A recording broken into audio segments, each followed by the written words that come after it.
تو مالک الملک نے ہمیں اپنی ذات کے لیے یہاں اکٹھا ہونے کی توفیق عطا فرمائی۔ لاکھوں کروڑوں درود و سلام حضرت محمد مصطفیٰ صلی اللہ علیہ وآلہ وسلم کی ذات اقدس پر، جن کے طفیل مالک الملک نے یہ کرم نوازی کیا ہے۔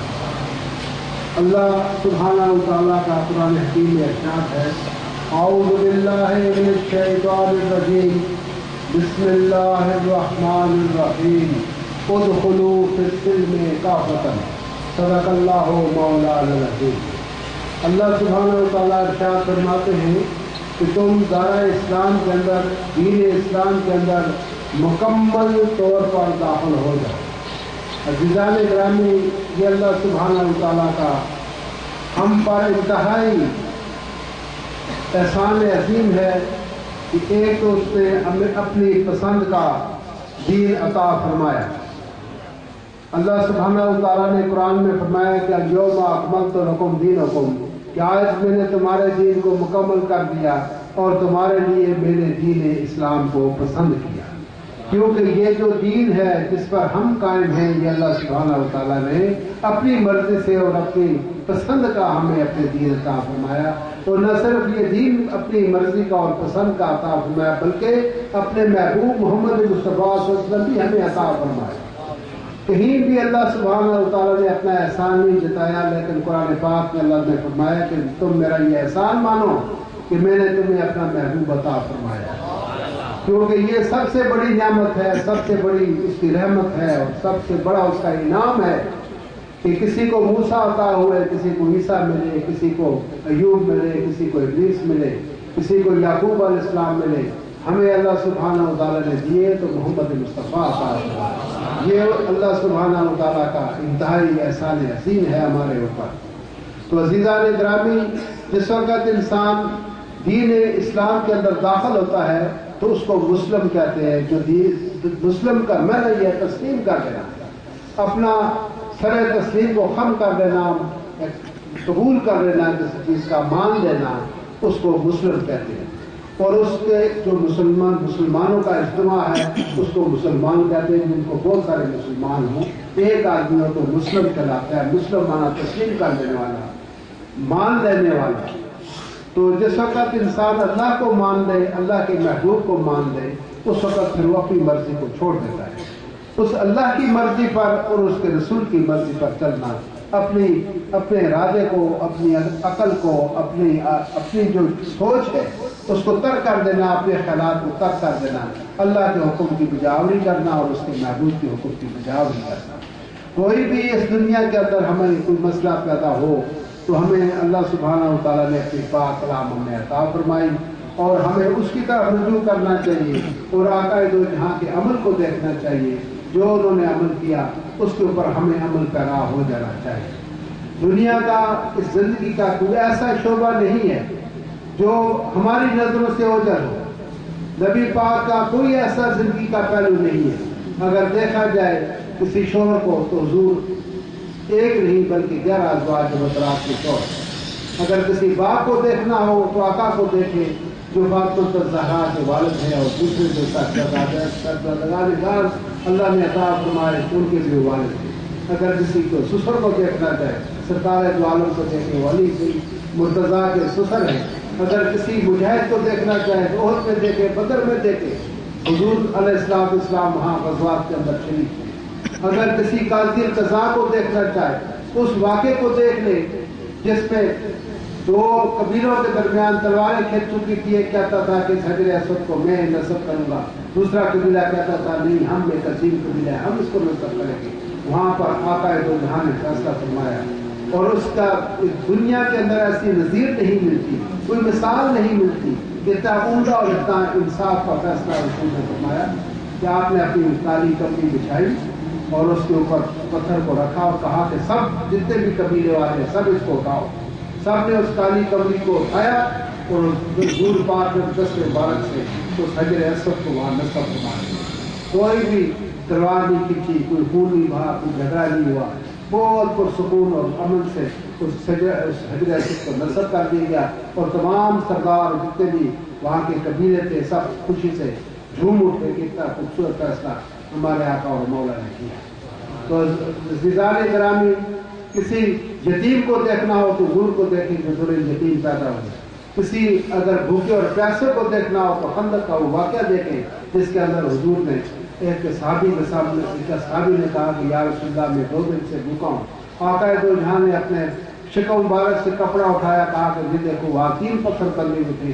حضور نے فرمایا کہ میں 3 دن سے بھوکا ہوں. تو اگر کسی تاجر کو دیکھنا ہو تو وقت یاد کرے جب آقا دو جہاں سیدہ خدیجہ الکبریٰ کا سامان تجارت دے کر ملک شام کی طرف جاتے ہیں. غرض یہ ہے کہ کوئی ایسا پہلو نہیں زندگی کا جس کی مثال ہمیں حضور کی زندگی سے نہ ملتی. لہذا ہمیں جو بھی کام کرنا چاہیے اس دنیا کے اندر اپنی جو مرضی ہے اس کو چھوڑنا چاہیے ترک کر کے، اور اللہ کی محبوب کی مرضی کو اپنانا چاہیے. اور ہمیں کسی نے کسی سے پوچھا کہ خوش نصیب کسے کہتے ہیں؟ جو شخص اپنے نصیب پر خوش ہو اسے خوش نصیب کہتے ہیں. جو آدمی اپنے نصیب پر خوش ہو اس کو خوش نصیب کہتے ہیں. کیونکہ اس دنیا میں جیسے آپ کی 5 انگلیاں برابر نہیں ہیں، اسی طرح سے کوئی انسان بھی برابر نہیں ہے. ہمارا اپنا کوئی ارادہ، کوئی ہمارا سوچ، ہمارے خیال وہ نہیں جا سکتا. کوئی چیز ہماری اپنی مرضی کی ہے ہی نہیں. یہ جو کچھ بھی ہے یہ اللہ کی مرضی اور اس کے ارادے سے ہوا ہے. یہ ہماری شکل و صورت اللہ سبحانہ وتعالی نے ماں کے پیٹ کے اندر بنائی. جو صبر کو ہاں میں کیا بن جاؤ، تمہاری صورتوں کو میں تمہاری ماں کے پیٹ کے اندر بناتا ہوں جیسی میں چاہتا ہوں. یہ ہماری شکل و صورت صبر کا کمال ہے. جیسی اسے چاہیے ہمیں بنا دی. ہم اپنی مرضی سے اپنی شکل و صورت کو بنا نہیں سکتے. پھر جس قبیلے میں اللہ نے پیدا کر دیا ہم اس کو تبدیل نہیں کر سکتے. ہمارے والدین جو اللہ نے ہمیں عطا فرمائے ہم ان کو تبدیل نہیں کر سکتے. جو بہن بھائی اللہ نے عطا فرما دیے ہم ان کو تبدیل نہیں کر سکتے. یہ کر سکتی نہیں کر سکتے. اگر ایک بندہ بہت پڑھا لکھا ہے، چیف جسٹس آف پاکستان ہے، ماں اس کے انگوٹھا چھاپ ہے، وہ ذمہ کرتی ہے، وہ اس کو ماں کا اپنا مرتبہ ہے، مقام ہے، بیٹا کتنا ہی بڑا ہوتا ہے، لیکن وہ مرتبہ جو ماں کو ملا ہے، جو باپ کو ملا ہے، وہ کبھی حاصل کوئی کر نہیں سکتا. کیونکہ اللہ سبحانہ وتعالیٰ نے ماں کے قدموں کے اندر جنت رکھی.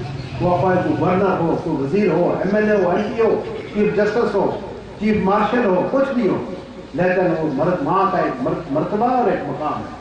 خواہ وہ انگوٹھا چھاپ ہی کیوں نہ ہو، یہ اللہ کی مرضی جہاں اس نے چاہا پیدا کرتا ہے. تمام انسان ایک جیسے ہیں، کوئی فرق نہیں ہے. سر سے لے کر پاؤں تک دیکھو، وہ افریقہ کا ہو، ایشیا کا ہو، امریکہ کا ہو، کینیڈا کا ہو، آسٹریلیا کا ہو، تمام انسان بناوٹ ایک جیسے. 2 ہاتھ، 2 پاؤں، 2 کان، 2 آنکھیں، کوئی تفریق نہیں. لیکن اللہ سبحانہ وتعالیٰ نے سب کی پہچان الگ الگ بنا دی. اگر کروڑوں کا جلسہ ہو بیٹھ آدمیوں کا جمع غفیر ہو تو پتہ چل جاتا ہے زید کون ہے اور وقت کون ہے.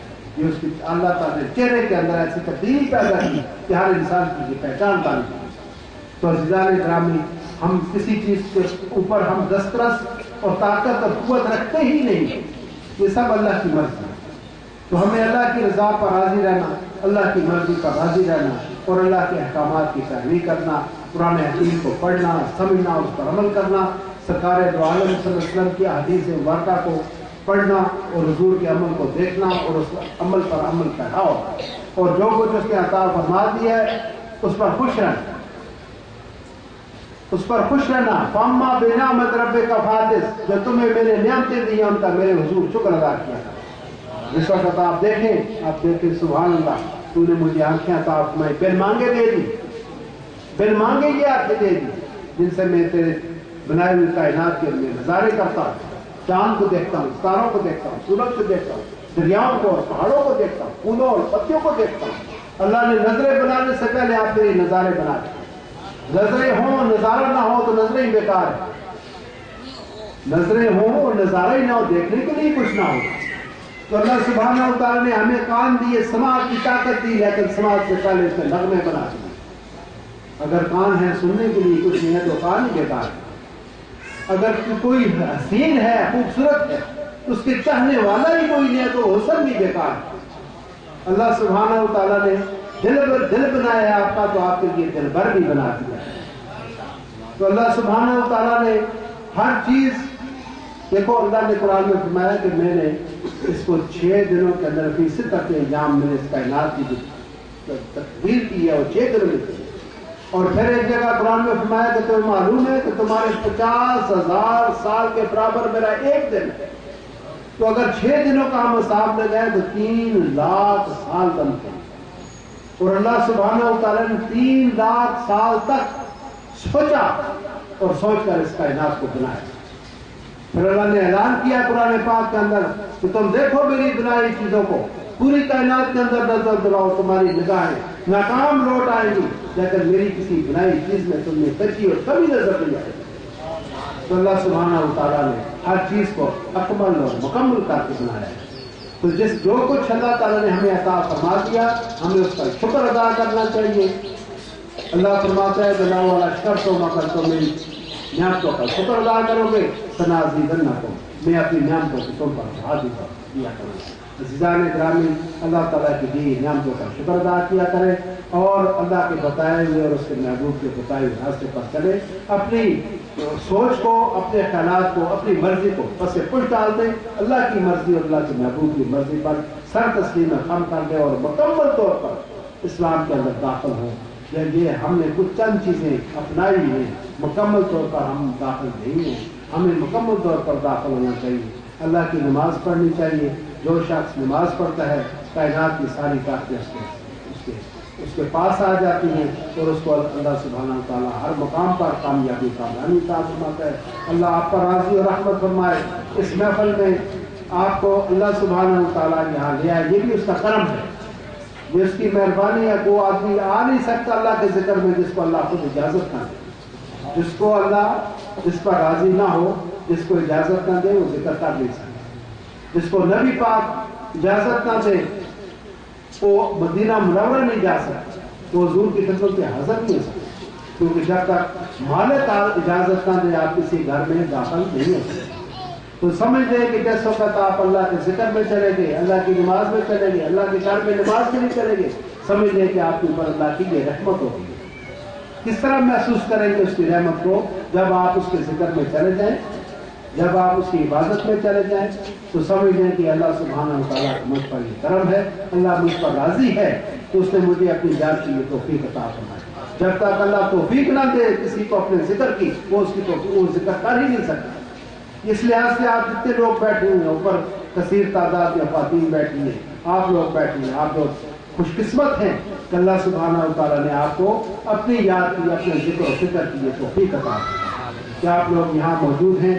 اور اب اس کے بعد اجتماعی دعا ہوگی، جو کچھ آپ دل سے مانیں گے اللہ سبحانہ و تعالیٰ وہ عطا فرمائے گا، کیونکہ اللہ تعالیٰ نے فرمایا ہے، حضور کی یہ حدیث مبارکہ ہے کہ جو لوگ 40 آدمی مل کر جو دعا کریں گے میری بارگاہ میں اس کو قبولیت حاصل ہوگی۔ کیونکہ کوئی پتہ نہیں کہ اس محفل میں کوئی ایسا اللہ کا مکرم بیٹھا ہو، کوئی ایسا اللہ کا محبوب بیٹھا ہو جس کی آنکھوں کو اللہ سبحانہ و تعالیٰ خالی نہ لوٹا سکتا۔ لہٰذا کئی لوگوں کی قسمتیں ایسی موقع پر بن جایا کرتی ہیں جو اجتماعی دعا میں شریک ہو، کہیں بھی ہو اجتماعی دعا اس میں ضرور شرکت کیا کریں، تو وہ دعا کی مستجاب کا موقع ہوتا ہے اور وہ وقت ہوتا ہے کہ اس میں دعائیں مقبول ہوتی ہیں۔ ہمارا اس گیارہویں شریف کا اس پروگرام کا مقصد یہ ہے، لبے لباب یہ ہے کہ یہاں مل کر اللہ سبحانہ و تعالیٰ کی بارگاہ میں آرزویں کریں، درخواست پیش کریں، دعا کریں، تاکہ کیونکہ ہم غریب ہیں، ہم مسکین ہیں، بے بس ہیں، لاچار ہیں، کسی کا ایم پی ہوتا ہے، کسی کا ایم این اے ہوتا ہے، کسی کا ایس پی ہوتا ہے، کسی کا جنرل کرنل ہوتا ہے، ہمارا خدا کے سوا کوئی نہیں ہے۔ ہم عاجز ہیں، مسکین بے کس لوگ ہیں، ہم یہاں پر بیٹھ کر مظلوم لوگ ہیں، بیٹھ کر ہم اللہ کے سوا کوئی نہیں، اللہ کی صحبت پر بیٹھ کر، ولی کے آستانے پر بیٹھ کر، ان کے وسیلے اور دلیلے سے ہم اللہ کی بارگاہ میں آرزویں کرتے ہیں، دعائیں کرتے ہیں، اللہ سبحانہ و تعالیٰ ہم کو شرف قبولیت بخشتا ہے۔ اب اس کے بعد ہم دعا کریں گے، آپ لوگ سب اپنے تہ دل سے اس یقین کے ساتھ دعا عادت آئیں کہ جو کچھ آج اس لمحے ہم مانگیں گے اللہ سبحانہ و تعالیٰ ہمیں عطا فرمائے۔